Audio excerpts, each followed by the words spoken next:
very tempting to flip any and everything. It's similar to when you learn about thrift stores and library sales, and you learn about the fact that you can go out with your phone and a scanner and start scanning everything, and you can find items that make $1 profit, $2 profit, $5 profit, $10 profit. And you're like, I want everything. I want to buy everything. And the reality is you do not want to buy everything. Hey, what's going on, everybody? Steve here with Rake and Profit, and welcome back to another episode of the E2A Flippers podcast. And today I wanted to answer a viewer question. And recently I got a question asking, Steve, what's the minimum ROI and profit that you'll accept when dealing with an eBay to Amazon flip? And I wanted to answer this in full because it's a great question. And when you start flipping items from eBay to Amazon, it's going to be very tempting to flip any and everything. It's similar to when you learn about thrift stores and library sales, and you learn about the fact that you can go out with your phone and a scanner and start scanning everything, and you can find items that make $1 profit, $2 profit, $5 profit, $10 profit. And you're like, I want everything. I want to buy everything. And the reality is you do not want to buy everything. You want to be picky and selective about what you pick up, because the overall profit and ROI actually isn't what matters the most, right? Of course, it's very important. You want to pick up items that have a good profit and a good ROI, because if you take care of your ROI and profit, you're going to take care of how much money you make at the end of the day, especially as you scale. But there's other elements that you want to make sure that you take care of as well, in terms of making sure that you keep your account safe, making sure you're not buying items that are going to get you a counterfeit claim, right? Because they're fake or bootleg, or buying items that are going to sit forever, because you can have two products, right? And you could present them both to me, and you could say, Steve, product number one, it's going to sell within 2 days, right? Based on maybe the e-score, or based on what Seller Ramp tells you, or based on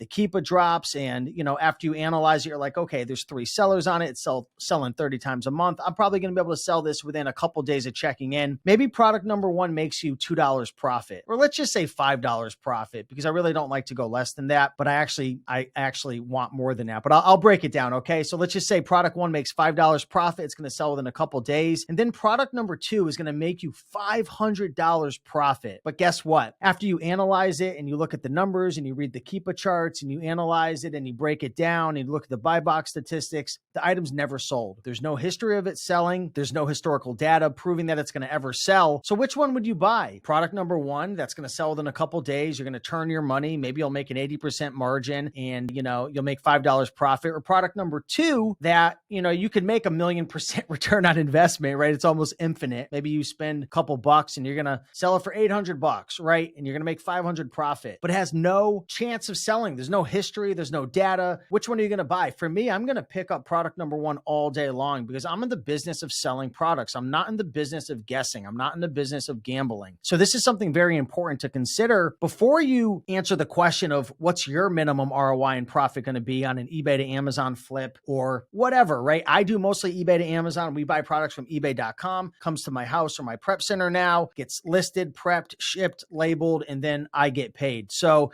you know, how much ROI and profit is my minimum is going to vary. Okay. But for me, I typically like at least $7 or $8 profit. Okay. And I typically like at least a 40% ROI. ROI stands for return on investment. So if I spend $100 on a product and I sell it for $180 and I make $40 profit, $40 profit on my $100 investment is a 40% return on investment. I spent $100, I made $40. That's 40% return on investment. Okay. So if you take care of your ROI and you take care of your minimum profit, your numbers are going to take care of themselves at the end of the day, considering you have good, strong sell-through rates, considering you don't get a ton of returns, and, you know, considering you keep your account safe. So for me, I typically like at least a $7 or $8 profit. If I'm thrifting and whatnot, maybe I'll go to a $5 profit, but we're talking about eBay to Amazon. I want at least a $7 or an $8 minimum profit and at least a 40% ROI. Now, why don't I want to accept a 30% or a 20%? Because that sure beats the stock market, right? That sure beats investing your money in an index fund. But the truth is, and the reality is, when you're selling products on Amazon, there's no guarantees. Markets can change. Sellers could come on the listing. Prices can tank. You can get restricted. There are risks involved. There can be returns. There could be refunds. Buyers could scam you. So that's why you want to have enough padding with your flips to be able to deal with price tanking or markets adjusting or being able to eat those returns and whatnot. So if you have a good enough ROI and profit, you'll be able to deal with that. So for you, I challenge you to make sure you figure out for yourself what's your minimum ROI and what's your minimum profit. I have a good friend of mine, Joji Davenport. He actually just put out a masterclass all about Amazon to Amazon flips. I'll put a link down below. You guys should check that out, but it's rakeandprofit.com/A2A.